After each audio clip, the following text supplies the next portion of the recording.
Cultiver la ville, y faire pousser ce que nous mangeons. Pas facile à imaginer. A priori, tout s'y oppose. Les pollutions de l'air et du sol, le manque d'espace dans les grandes métropoles, et le prix exorbitant de ce peu d'espace encore disponible. Et pourtant, depuis quelques années, chercheurs, urbanistes, architectes, citoyens désireux d'améliorer leur cadre de vie, ils sont de plus en plus nombreux à plancher sur cette équation. Comment faire cohabiter béton et potager? Dans ce vivier bouillonnant d'idées, ce grand laboratoire à ciel ouvert, on s'interroge sur les consommations d'eau et d'énergie, on fait revivre d'anciennes variétés oubliées, on ruse avec les métaux lourds, on met au point de nouveaux terroirs. Dans ce grand laboratoire, on cherche une nouvelle répartition des espaces et des ressources, plus rationnelle ou plus égalitaire. Et surtout, on recycle, on raccommode, on bidouille dans tous les sens, comme s'il fallait réparer un lien cassé.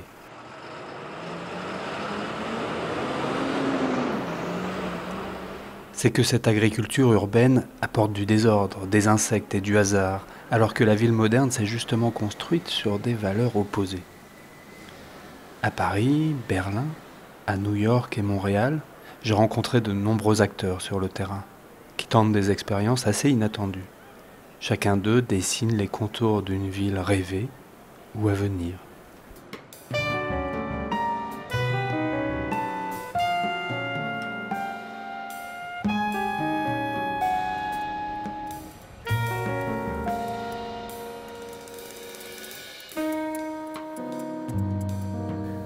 Première étape, Berlin. Parce que l'on trouve là, en plein centre-ville, une des expériences les plus novatrices, qui mêle à la fois agriculture, art, jardinage, urbanisme, pédagogie, sans oublier un atelier de recyclage et un restaurant végétarien.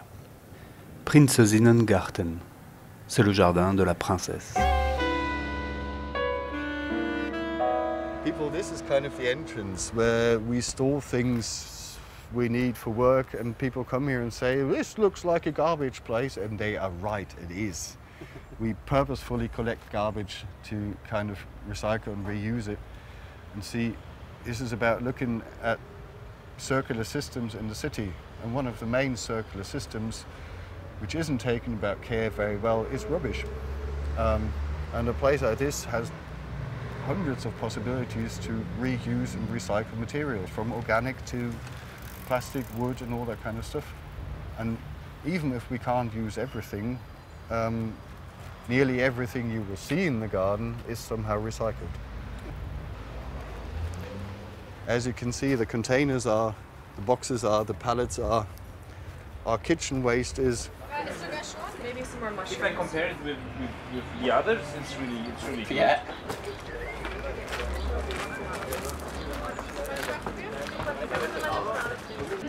So there, some stuff is from the garden. I think the rote beete, I don't know in English, and the fresh mince and the stuff, and the rest is from the Bioladen. Huh? Yeah. Is it tasty? Yeah, it is. There's a strong flavor with the barbecue sauce. I don't know how they did it. It's all vegetarian, but it's really really good taste. Et c'est vrai que dans le jardin, c'est assez fabuleux pour ça, c'est cette manière de pouvoir amener, de rajouter une petite herbe, une petite fleur, une petite chose. Quand on arrive, on se dit c'est un peu le fouillis, c'est un peu ces trucs un peu libertaires et tout, et en même temps c'est très très structuré. Et pour les productions aussi, on a quand même une très très grande diversité d'herbes, on a une très grande diversité de fleurs et des choses qui... Après, c'est pas des volumes, c'est pas de l'agriculture. Pour moi, c'est plus une production de presque esthétique. Je veux un peu plus que ça, mais ça nous nourrit pas la cuisine. Ça ne nourrit pas nos 300 personnes qu'on a chaque jour. First of all, it's not just a garden, but also a place to grow food. So we do organic food production with a high diversity of plants. We have 500 different species. Yeah, and we wanted to make an urban space in the center of the city that also combines gardening with a lot of other activities, from education, cultural activities, cooperation with artists, workshop for repairing bicycles. We have cooperation with a project that's collecting material from exhibitions and recycles it. And so we wanted to make it also a space for this kind of cooperations and it's giving people a chance to do their own thing, like keeping bees in the city. That all look differently. You know, we have a lot of so-called misfits. And to see the contrast to what you get in the supermarket, even in the organic supermarket, where all the stuff looks completely perfect and you can get it all the time, and it's clean and packaged and you have no clue how it's grown, where it's grown, who grew it, what's the social and environmental impact, and so on. So this is for us one of the most important aspects of urban agriculture. It's not growing food, it's more like reconnecting us as a community or us as individuals to nature, environment, and especially food production.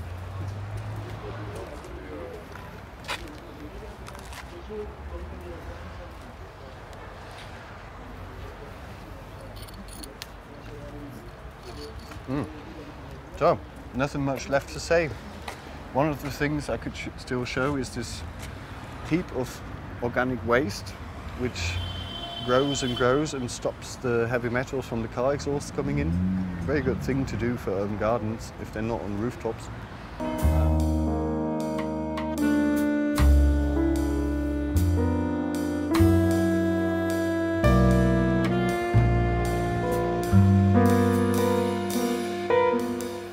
La pollution. C'est la question un peu gênante, celle que l'on pose du bout des lèvres, de peur de contrarier de si bonnes intentions. Mais cette salade, elle n'aurait pas un petit arrière-goût de plomb? Et vos carottes, c'est le lithium qui leur donne cette belle couleur orange? À la Technische Universität de Berlin, nous rencontrons une des rares spécialistes de la question, la biologiste Ina Sommel, qui a mené une grande enquête sur de très nombreuses parcelles cultivées dans la capitale allemande. Je ne parle pas allemand, Ina Sommel n'est pas très anglophone, mais nous avons fini par trouver une langue commune. El espacio para producción jardín sería acá y después viene otro edificio, etc. Lo primero que se recomienda es acá establecer una barrera de vegetación, digamos, por lo menos 3 metros. Después empezar con árboles frutales, porque las frutas normalmente no acumulan tanto metales pesados. Y de acá empezar ya con los cultivos, primero quizás los cultivos como zanahorias, etc.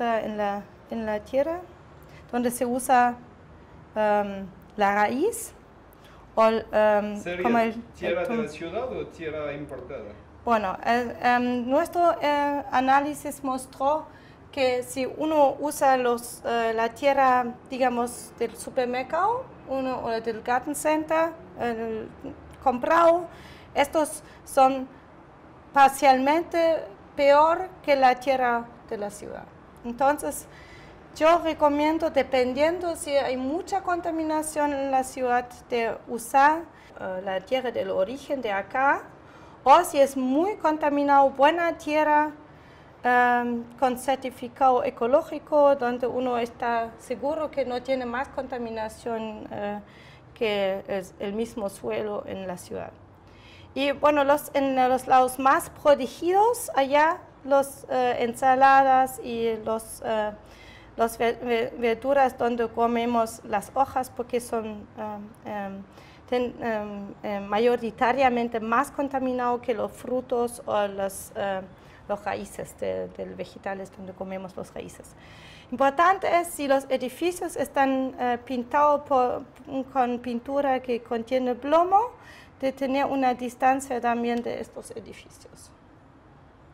Also el dibujo como tal, falta el hígado verde, por ejemplo. Si el agua que viene del techo va a un sistema acuático con plantas acuáticas para limpiarlo y se usa acá para echar agua a las plantas. Uno podría producir obviamente también acá jardines con cultivos de flores o zanahorias, qué sé yo. Y ellos dicen que eso llega hasta el balcón del primer piso y ya en el segundo piso la contaminación es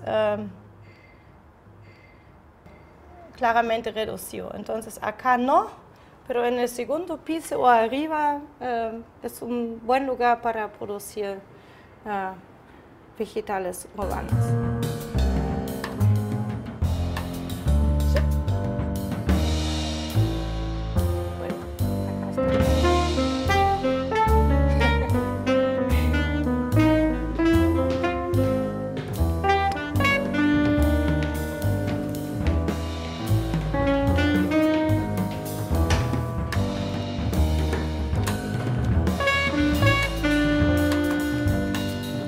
Les métaux lourds des gaz d'échappement n'atteignent donc pas le toit des immeubles. À Paris, où l'espace est plus rare qu'à Berlin, cela ouvrirait sur quelques hectares de potagers potentiels. Nous nous transportons sur le toit de l'école AgroParisTech, où s'élabore un tout nouveau terroir urbain.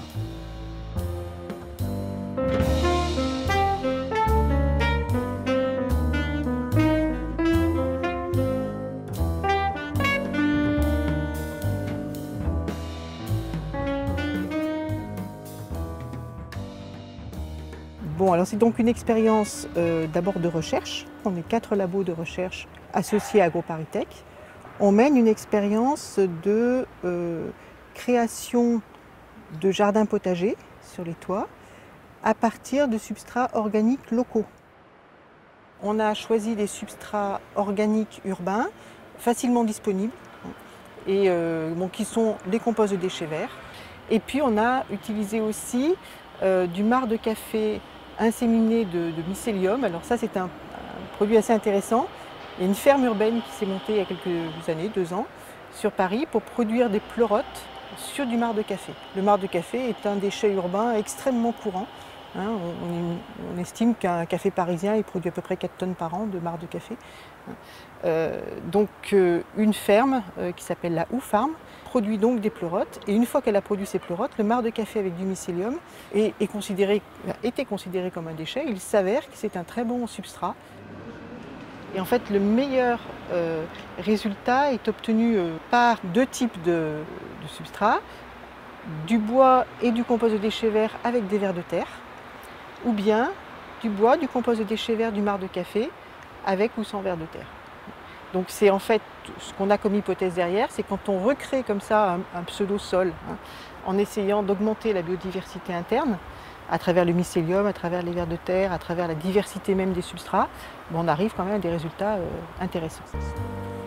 Excellent. Ah oui. Ah, les petites elles sont bonnes, mais les grosses elles sont absolument divines.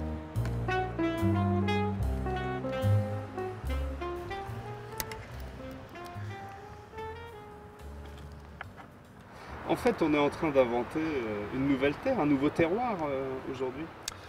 Ben, c'est sûr, c'est ce qu'on appelle l'anthroposol, c'est-à-dire la fabrication artificielle de sol, mais surtout d'un sol avec un écosystème riche.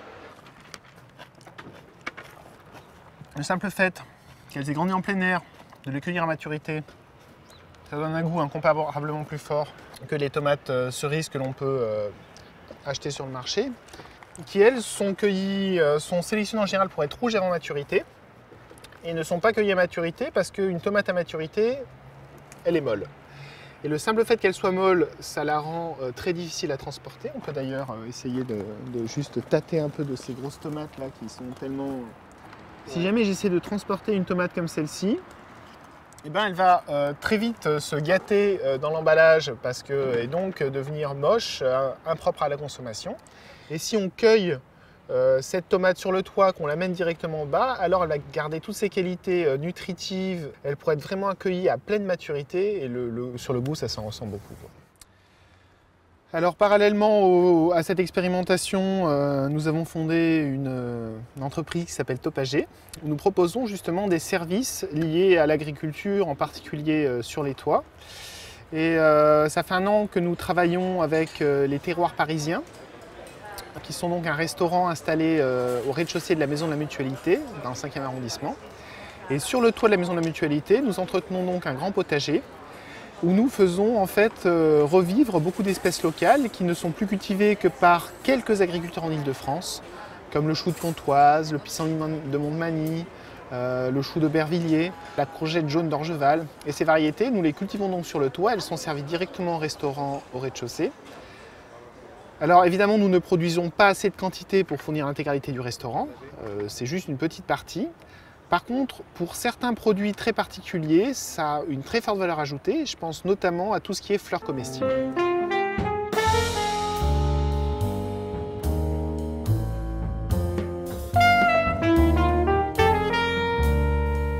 Mais alors, cette agriculture urbaine, ce ne serait que quelques fleurs déposées sur nos assiettes pour faire joli?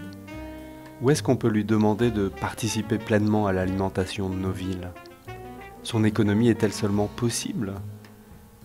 Nous rencontrons Cédric Péchard dans le 20e arrondissement de Paris, où il a déposé son conteneur maritime. Le conteneur, symbole même de la mondialisation des échanges, et qui est devenu paradoxalement la nouvelle cabane de tous ces paysans du béton. Oui, alors en fait c'était un conteneur, mais ce qui est important c'est que c'est ce qu'il y a à l'intérieur du conteneur. À l'intérieur du conteneur, on va trouver en fait un site de recyclage de déchets urbains comme le marc de café et surtout un site de production de champignons. Donc on est vraiment sur de l'économie circulaire appliquée à l'agriculture urbaine. Donc on parle vraiment d'agriculture parce qu'on génère 5 tonnes de volume de champignons par an. Tous les jours, on va récolter une quinzaine de kilos. Et ça, c'est pour un conteneur. Et si on met 10 conteneurs, ben on a un vrai site agricole et pas un site de démonstration uniquement. Alors moi, en fait, je suis ingénieur agro. J'ai fait une école qui produit des ingénieurs qui vont plutôt travailler dans les pays en voie de développement. Comme ça, je suis allé au Zimbabwe. On faisait de la formation de production de champignons sur des espèces invasives comme la Jacinto. Donc c'était transformer un déchet en ressource. J'ai pris l'idée au sud, je la mets en œuvre au nord, avec un savoir-faire qui vient à la fois de collègues aux Pays-Bas, de Zimbabwe et des États-Unis où cette logique de marc de café en particulier a pas mal été travaillée. Donc il y a dans cette unité agricole qui est une unité modulable, 300 petits sacs comme ça qui font chacun une quinzaine de kilos et qui chacun vont donner des pleurotes de façon régulière, ce qui va permettre d'avoir une rotation du stock toute l'année, et donc toute l'année la possibilité de récolter, quelle que soit la saison externe, quelle que soit la météo, on va pouvoir récolter des champignons à différents stades de maturité. Donc le mode de production, qui est un mode de production complètement artisanal, et avec du marc de café, leur donne une texture et un goût très différents des pleurotes qu'on peut trouver sur les marchés habituellement. On va retrouver un petit peu la même différence de goût qu'entre des tomates hydroponiques et des tomates anciennes qui ont poussé en pleine terre. On va avoir un produit qui n'a rien à voir, qui a le même nom, mais qui n'a rien à voir gustativement.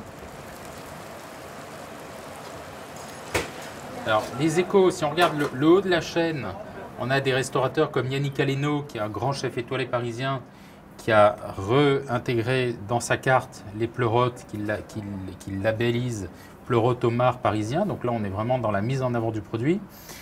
Et puis à l'autre bout de la chaîne, on a, je travaille avec les épiceries solidaires Andes, qui distribuent les pleurotes, tous nos invendus.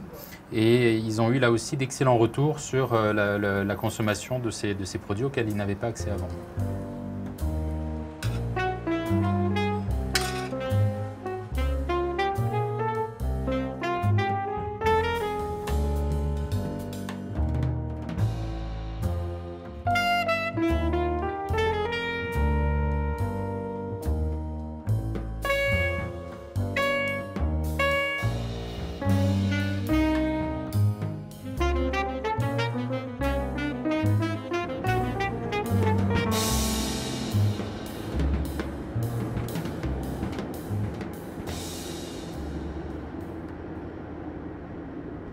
finalement le chemin le plus court entre des restaurateurs parisiens et mes unités de production, ben, c'est un petit crochet à Rungis. Parce que là, dans ce cas, même d'un point de vue écologique et empreinte carbone, c'est le plus efficace. Je fais une livraison et eux, de toute façon, ont déjà un flux logistique qui existe. Donc je m'intègre dans leur flux logistique à eux et je ne crée pas un nouveau flux. Ce qui serait une fausse bonne idée. De se dire, ben, on va livrer en direct au restaurant, ben non.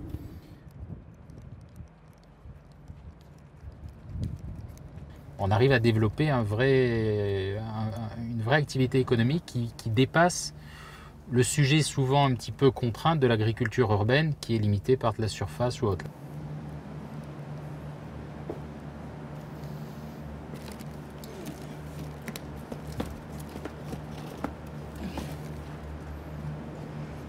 Et juste derrière, on a des pleurotes royales qui viennent de Corée. L'enjeu de la mondialisation, c'est d'arriver à vendre ici à Rungis plus facilement des produits qui viennent de Paris que de Corée, c'est pas gagné. Le champignon de Paris, importé d'Hollande, en semi-remorque de 20 tonnes. Et il n'y a plus de producteurs de champignons de Paris à Paris même. C'est devenu un nom un petit peu galvaudé. Par contre, des pleurotes de Paris, maintenant, ça existe.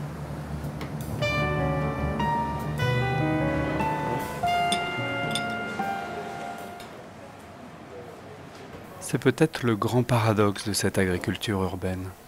Elle se déguste aussi bien à la table des grands chefs étoilés que lors d'un barbecue entre amis. Je découvre une agriculture où les producteurs multiplient les sources et les natures de revenus. Chacun devient inventeur, pédagogue, chef d'entreprise, sans compter son temps. On multiplie les ventes, les modes de distribution, les recherches d'aide, et ce sont toutes ces ressources mises bout à bout qui peuvent créer un nouveau modèle économique. Nous retrouvons les pleurotes de Lufarm au Clos Garcia, dans le 20e arrondissement de Paris. Les moutons de l'association Cleanamen travaillent quant à eux à tondre l'herbe verte de ce jardin partagé. Moi j'aime beaucoup cet endroit, le jardin du Clos Garcia, parce que justement ils ont créé un univers complètement déconnecté de l'image qu'on a du périphérique, avec une petite construction bois, des endroits très très chaleureux. Et c'est vraiment bien, ça prouve que bon, même en ville dense, même dans des endroits pas faciles à vivre, identifiés comme des marges de la ville, on peut expérimenter des choses intéressantes. Il n'y a plus d'élevage, l'arboriculture disparaît, les pépinières aussi, ceux qui produisent nos arbres, nos plantes sont de plus en plus concentrés sur la Hollande et l'Allemagne, donc il faut repenser tout ça globalement, tout ce qu'on a besoin aujourd'hui pour faire la ville qui pourrait être produit localement et créer du paysage aussi, parce que je pense que remettre une agriculture maraîchère, une agriculture productive et de l'arboriculture reproduirait un paysage beaucoup plus chouette dans la métropole et dans le périurbain. Il y a de plus en plus de demandes pour avoir des petits carrés pour mettre du basilic, du persil, pour avoir une culture vivrière. Si ce ne sont pas les habitants qui prennent en charge ce genre d'idées, qui les réalisent, qui s'y mettent, qui travaillent, ça ne va pas fonctionner. Quand on propose un jardin partagé qui vient d'en haut, ça ne marche pas. Il faut que ce soit des gens qui aient envie de jardiner ensemble et qui aient envie voilà, de s'occuper de moutons, qui aient envie de s'occuper d'abeilles. Il faut que le besoin et l'idée, elles viennent au départ des gens qui vont le faire.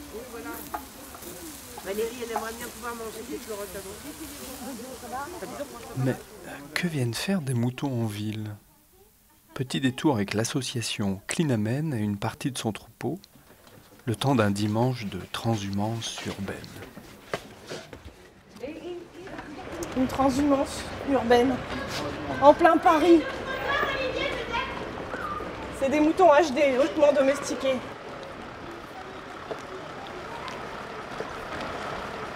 On est parti en vacances dans les Pyrénées avec l'année dernière. On leur avait trouvé naturellement des beaux alpages avec plein de fleurs et tout ça.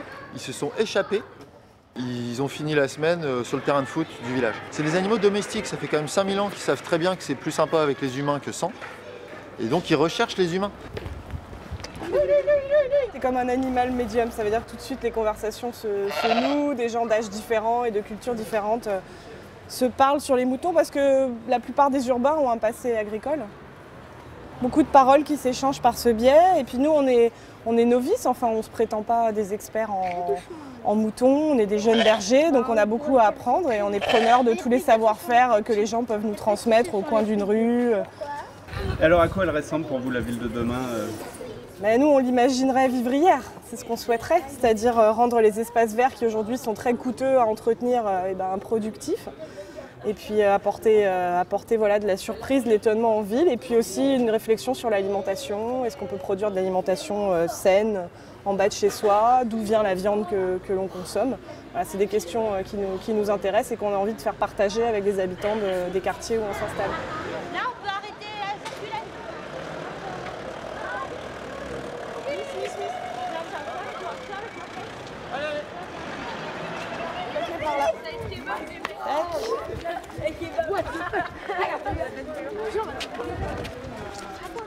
Il y a 5% ou 3% d'agriculteurs en France, soyons tous à 3% agriculteurs. C'est-à-dire, nous, c'est ce qu'on fait, on mène notre activité à côté, et puis on est paysans à la ville, bergers, et on élève nos moutons. C'est comme ça que vous vous appelez alors? Nous, oui, paysans urbains, oui. C'est ça.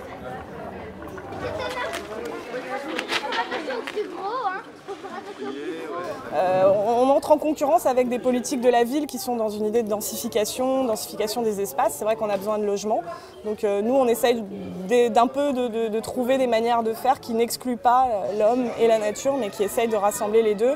Et pareil, on n'exclut pas la ville et la campagne. Ça peut être des concepts qui se rejoignent. Il n'y a pas de problème pour ça.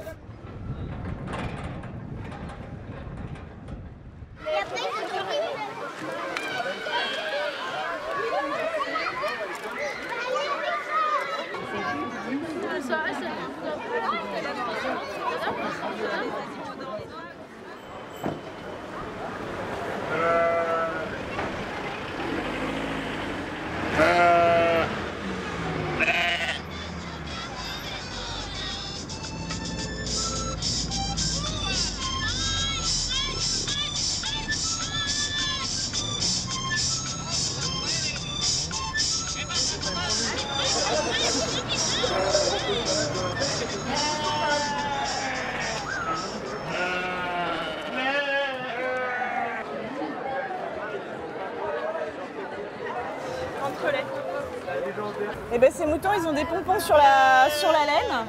C'est un collectif d'artistes qui a fait ça pour cet événement aujourd'hui à la Briche foraine. On les a laissés les tondre d'une façon un peu bizarre et puis voilà, les déguiser. Je crois que le thème de la fête aujourd'hui, c'est pompons. Donc voilà, on les a pomponnés.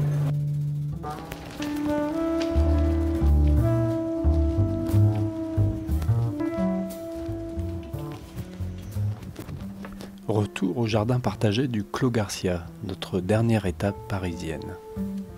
On peut faire du logement et sur le toit de l'agriculture urbaine ou dans la cave.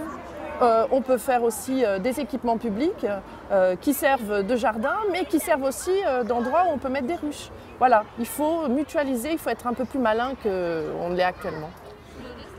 Est-ce que vraiment on est d'accord pour consacrer 70% de l'espace public à la voiture? Alors qu'on sait que maintenant, il y a à peu près, je dirais, 40% des ménages qui ont une voiture. Donc 60% des ménages qui n'en ont plus. Pour répondre aux besoins de toutes ces personnes qui n'ont plus de voiture, je pense qu'on peut se dire qu'au lieu de garer des voitures, on ferait mieux de garer des jardinières.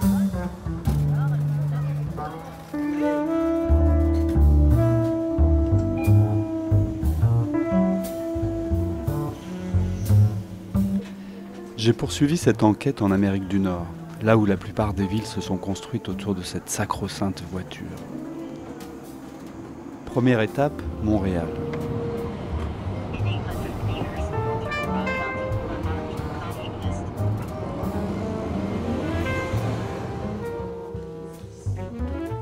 L'UQAM y organise chaque année une université d'été qui fait le point sur les recherches en agriculture urbaine. L'atelier pratique concerne justement ce désir de réappropriation de l'espace par les habitants des grandes métropoles. Il est animé par des urbanistes et des architectes franco-québécois.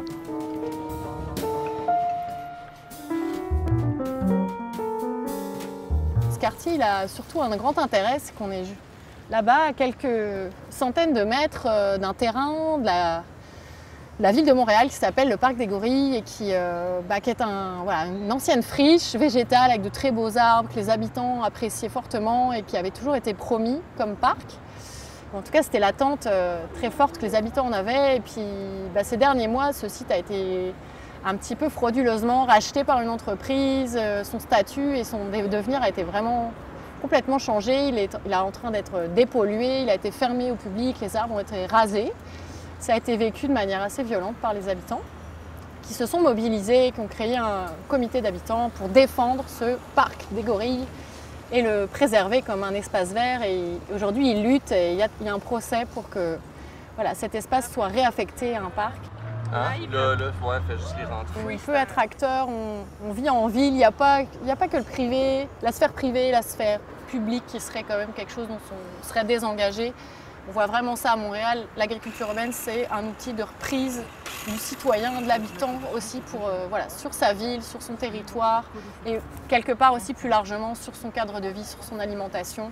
Enfin, c'est un outil pour moi de réappropriation de l'espace public, de la sphère publique et puis peut-être aussi de la chose politique plus largement, en tout cas dans ce cas-là de plus noble, on va dire.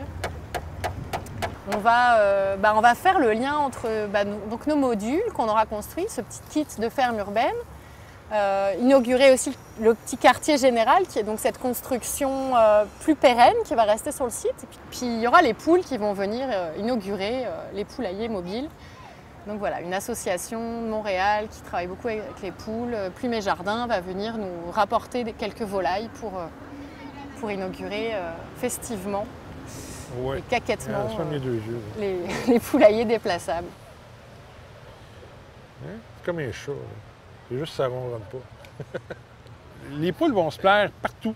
Une poule, ça n'a pas besoin de grand-chose. Mais tu lui donnes des restes de table, tu vas lui donner des restants de céréales, tu vas lui donner des pâtes, tu vas lui donner à peu près des légumes, des fruits, des cœurs de pommes. Les enfants mangent des cœurs de pommes, il reste le cœur de pommes. Allez le donner à votre poule, elle va le manger. Alors, c'est une espèce de compostage à deux pattes. Ça fait du compost avec les excréments mélangés avec votre ripe. Ces excréments-là, vous les ramassez, vous les compostez, vous mettez ça dans vos plates-bandes. Ça fait pousser vos fleurs, vos légumes. Ça vous donne des gens en échange. Alors, écoute, c'est une belle roue qui tourne, puis ça prend pas grand-chose pour qu'elle soit heureuse. Les gens n'ont pas de connaissances. C'est tellement loin maintenant. C'est quoi des poules pour nous autres que les gens disent c'est le fun, j'aimerais ça en avoir, mais ils ne savent pas trop quoi faire. Fait que, alors, est-ce que vous croyez que c'est une mode ou que ça va rester un peu là? Moi, je pense que ça va rester. Parce que ça vient, on est dans une époque où on est très contrôlé. Tout est contrôlé, tout est aseptisé. Et les gens ont besoin d'un retour vers la terre. Et on ne peut pas tout être des fermiers. Et, fait qu'on va aller chercher ce qu'on peut. Et je pense qu'en ville, être capable d'avoir 3 ou 4 poules à la maison pour avoir des œufs, bien, je pense qu'avec ça, on est capable d'aller chercher un petit peu quelque chose à ferme qui nous remet les 2 pieds sur terre, qui nous fait voir qu'on est capable de survivre. Donc, on est capable d'avoir des choses sans être obligé d'aller dans les magasins. Puis, on sait ce qu'on mange. C'est ça la grosse différence, c'est que là, vous savez ce que vous mangez.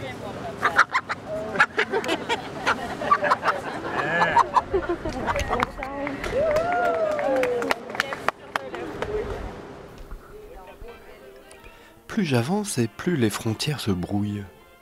Entre besoin vital de s'alimenter et désir de parler de goût entre amis, entre volonté de s'approprier la ville et désir d'un retour à la terre. Ces expériences ont pourtant un point commun. Elles nous rappellent que manger, c'est faire le lien entre notre corps et notre environnement. Et cela aussi bien au milieu des prés fleuris qu'au cœur d'une grande métropole. Alors cette agriculture urbaine ferait de nous des pionniers, partis repousser la frontière entre la ville et la campagne? J'ai demandé son avis à Sandrine Baudry, dont le sujet de thèse concerne l'histoire de l'agriculture urbaine en Amérique. Elle nous répond dans le très beau cadre de la bibliothèque historique d'AgroParisTech, qui ne peut inspirer que des questions parfaitement pertinentes. Alors en fait, l'agriculture urbaine, c'est un phénomène récent. C'est à l'humanisme militant de l'abbé Lemire, noble figure parlementaire et fondateur dès 1896 de la Ligue française du coin de terre et du foyer, que l'on doit dans les premières années du siècle l'éclosion et la floraison des jardins ouvriers. Le jardinage exerce tous les membres du corps de l'homme. Il met en œuvre toutes les facultés de son esprit. Il l'oblige à lever la tête vers un infini qui nous dépasse. On pense particulièrement à l'Amérique du Nord, aux États-Unis, mais c'est également le cas en Europe. On peut remonter au moins jusqu'au XIXe siècle. Et en fait, ce qui est intéressant dans l'évolution historique, c'est qu'il y a vraiment eu des pics d'agriculture urbaine pendant les périodes de crise, qui ont été des crises de nature différente. Et en général, en fait, les phénomènes d'agriculture urbaine ont cessé à la fin des crises, sauf dans le cas actuel. Donc c'est ça qui est assez intéressant à regarder. Donc en fait, ce qui s'est passé dans les années 70, c'était cette fois une crise économique, sociale et politique forte. Et donc dans beaucoup de grandes villes, mais particulièrement à New York, on a vu un phénomène de désertion du centre-ville. Les propriétaires fonciers brûlaient leurs immeubles pour récupérer l'assurance et du coup arrêter de payer leurs impôts, les terres revenaient à la ville. Et donc pour protester contre ça, on a eu l'arrivée des guerrilla gardeners avec Liz Christie à leur tête qui a réintroduit l'idée de la bombe à graines. Donc le principe, en gros, il y a plusieurs formes, mais c'est de faire une boule d'argile, de mettre des graines de fleurs dedans pour qu'ensuite donc la boule explose, les graines poussent, et il faut des fleurs les plus colorées, les plus visibles possibles. Et donc ça, c'était vraiment un geste. Alors donc on a les termes de guérilla, de bombe, etc. Donc vraiment un geste guerrier contre la désertion de la ville. Assez vite, Liz Christie et ses amis donc, qui ont formé l'association Green Guerrillas ont décidé cette fois de déblayer une parcelle entière et d'en faire un jardin. Donc au sud de Manhattan, c'est un jardin qui existe toujours, qui est extrêmement emblématique historiquement. Pour Liz Christie et ses amis, c'était surtout une question d'embellissement, de gestes symboliques, politiques, etc. Mais au même moment, il y avait des populations qui véritablement n'arrivaient pas à se nourrir et qui ont investi de la même manière ces terrains, mais cette fois pour y faire pousser des fruits et des légumes, pour se nourrir. Alors c'était beaucoup, par exemple, des Afro-Américains venus du sud du pays, ou alors des Portoricains récemment arrivés sur le continent, qui avaient une tradition rurale aussi, et donc pour eux c'était un peu une évidence que, voilà, que la terre, ça sert à se nourrir.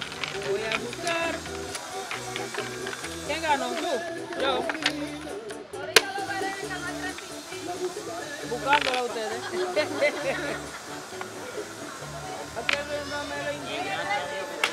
Exactamente.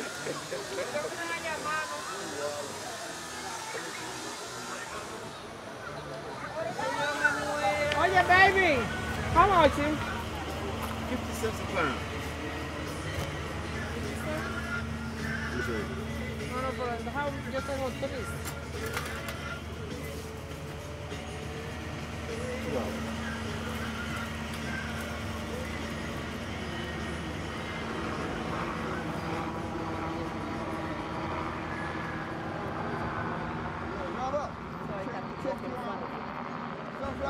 The house behind that was condemned, so this community was a him. This house was being worked upon. So this area here was just a junk pile for anyone to strip cars, turn tricks, do whatever they wanted with. At some point in time, you have to do something, you know what I mean? So everyone said, Tyler, you get involved, get involved. You love doing this kind of work. I love doing this kind of work, but I don't want to be gambling my life, but it needed to be done. So with a few good chosen people, few good people, we started.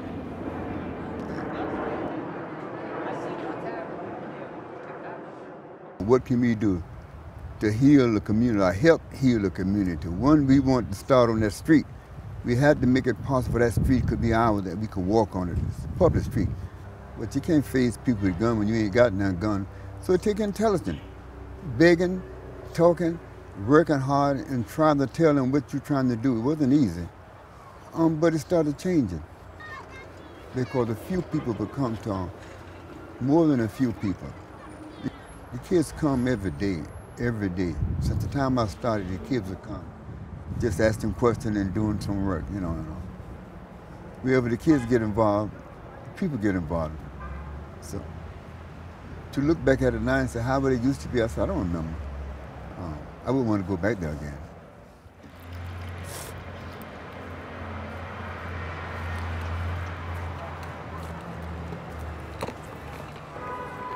So why did you join this garden? Because I always come here, I've always come to visit, I've always been part of it. But because it works with the community. Mm-hmm.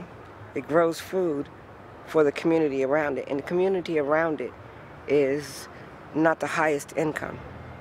So people need food, and they don't have in walking distance, well, what good store do you really see with really good, strong, healthy food?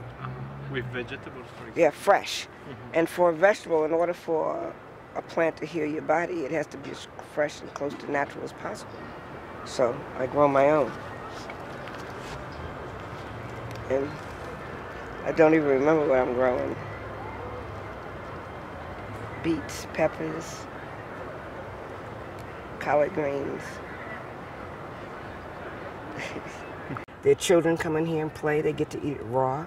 They get to see how it grows. They understand that the food has something to do with the ground. It's not just dirt. And then that has something to do with the people who grow it. They see it. They see the people. They see the chickens. They're interested in everything because it's part of them.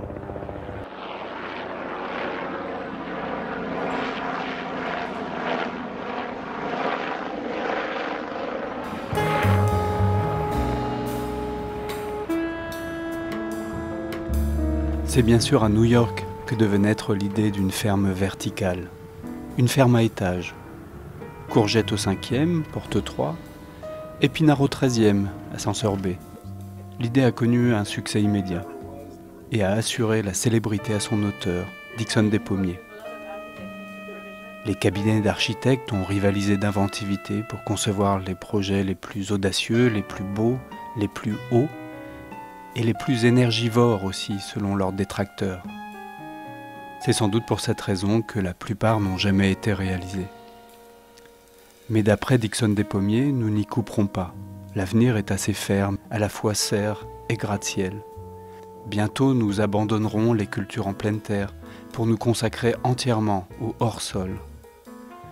Je le rencontre avec Marie Dehaene, une jeune ingénieure en paysage.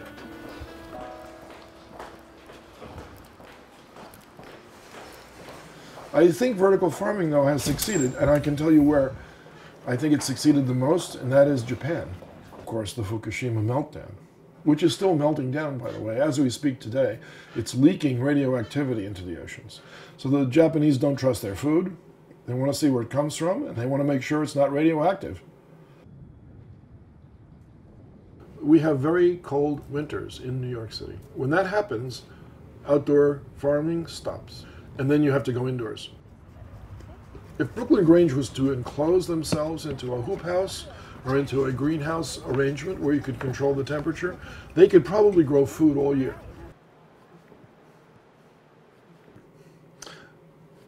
On the other hand, Gotham Greens grows 24/7, 365 days a year. So that's the big advantage. And that's where your profit margin goes way up. Also, you can keep out pests with an indoor farm. You can control insect pests and plant diseases, whereas outdoors you're kind of subjected to the whims of nature. You can do whatever you'd like. You can do, if you can collect the dust of the tail of a comet, you can do anything. You can do anything. I mean, can you exactly recreate the same thing you have, like, at the moment in the border area within a vertical farm? Of course you can, because the Bordeaux farmers keep track of everything. They keep track of the weather patterns, the humidity, the amount of rainfall, the amount of sunlight. They have records that are daily, hour by hour. Okay, go inside, Humidity, temperature, moisture, set it up. The soil. Soil is a big thing. You don't need soil. You don't need soil. You don't Because need to the have it outdoor fresh. setting is failing. Every single time technology won. No one doubts that. Airplanes for trains. Trains for cars. Cars for horses. Horses for walking. Now, you can go to a star if you want. You should be developing indoor grape farms because the climate is changing that fast. Here are the 2 degrees latitude throughout the world where you can grow Pinot Noir grapes. If you exceed or go below or above that, you will not be able to grow them. 10 more minutes. J'ai préféré occuper ce temps à interroger une personne que l'on ne peut pas soupçonner de partialité quant aux questions d'agriculture urbaine. Nicole et ses dons de voyance. 10 $ les 10 minutes, justement. And what about vertical farming? No. Farming is, it's going to be good, but it's not going to be what you expect. Don't expect so much from it. It's going to be okay. Just okay. It will Yeah, I would say not it would expand be so much. not expand so much. It's not going to be 100% expand. I would say 50%. It's 50%. Yeah, it's not going to be 100, so don't expect it to be. Okay.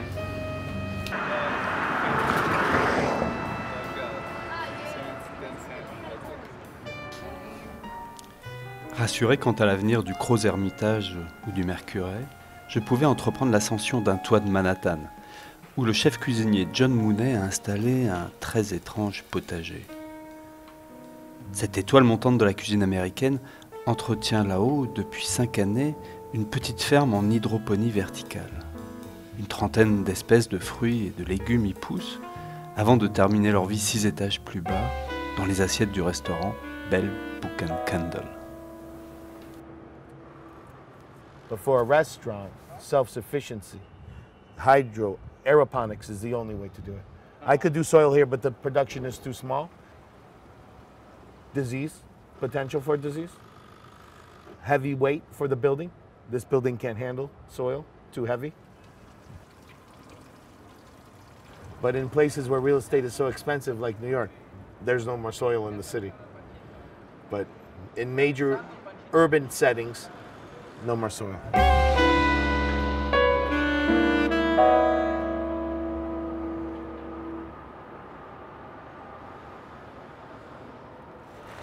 Une solution, ça n'existe pas. C'est une combinaison de solutions. Il y a des systèmes carrément hors sol, du type, alors le maximum, j'allais dire, c'est les systèmes hydroponiques en serre. Parmi les avantages, il y a une grande productivité. Il est clair que lorsqu'on est dans une serre où tout est contrôlé, où on amène de l'eau avec des éléments minéraux et tout ça, on arrive à contrôler de manière assez parfaite la production. Par contre, on est quand même beaucoup de questions à la fois sur les niveaux d'investissement et puis sur les aspects environnementaux, notamment les consommations d'énergie nécessaires à ces systèmes-là. Donc je ne dirais pas qu'il y a pas un système. Il y a certainement des combinaisons de systèmes à voir qui diffèrent selon les conditions. Alors, il est clair que dans des pays très froids, en Scandinavie, etc., des serres en zone urbaine, c'est pas forcément stupide pour pouvoir produire des légumes quand on a au maximum 2 mois où on peut les produire en plein air. Des gens qui produisent sur les toits comme nous ou en serre ont été amenés, et pour partie sous la pression de leurs clients, à s'ouvrir vers des formes d'agriculture plus classiques, donc de maraîchage périurbain, au nom de la diversité des productions. Donc voilà, ils n'avaient pas forcément prévu ça au départ, et puis ils ont été amenés à aller chercher des pommes de terre ou d'autres types de produits, plutôt dans des formes traditionnelles d'agriculture. Alors ça, si vous voulez, à travers ces systèmes qui utilisent ou pas le sol, on a aussi donc des diversités de cultures différentes, on a des systèmes de commercialisation éventuellement différents, et Et on a, à mes yeux en tout cas, une complémentarité possible. Il n'y a pas forcément à opposer ces systèmes les uns aux autres. Ils ne remplissent pas les mêmes objectifs. Voilà, ils sont probablement beaucoup plus complémentaires que concurrents. Utopia. That's the place that does not exist, right? And this question is, how do we deal with the cities in the future? Because we know the model that we're running on, 19th century industrialized city, is not working forever. So we have to find some solutions, and why not start on a micro scale and giving people the chance to experiment.